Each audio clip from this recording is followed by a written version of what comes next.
便当底甲甜甜甜，有3、4项菜，营养正平衡。以外，还有一个主菜，这款的便当差不多是75块至80块，已经是有够俗啊！到节目时间，业者包便当的手拢唔捌停过，即马有一个好康要报你知。店门口有写一个海报，讲为12点开始到1点，一个人只要60块，会使享受所有菜色，一个盘互你缀，只要你食的落去，在你吃。符合现代人的经济啊，你即马档拢开啊，街头还蛮吸引客人来用。60块，互你食到饱，真侪消费者拢讲头家娘真正是真有爱心。就是说，能吃的就让客人吃完啊，对，不要浪费食材啊。你每天这样食材换来换去都是新的，你也不会吃到旧的菜。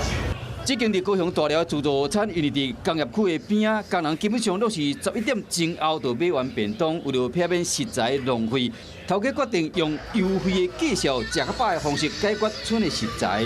另外一间林雅区的自助餐，主打早早的便当在里的各种菜色拢无限制，有真侪消费者来捧场，逐粒便当拢硬甲甜甜甜。我觉得还不错啊，因为现在外面东西很贵啊，蛮实惠的啊。60现在很少买得到一个便当的。后疫情时代，大家加上班族啦，包括落工，大家食饭啊变，我人拢真大哦，3项主菜啊，6项配菜，我大家家己去硬。只要若底落头家唔惊你硬，地道物件拢去价年代，头家吸收成本，就是要回报给消费者。Hello， 我是郑慧良。想要抢先掌握最及时的新闻资讯吗？赶快订阅、按赞、开启小铃铛，锁定华视新闻的 YouTube 频道。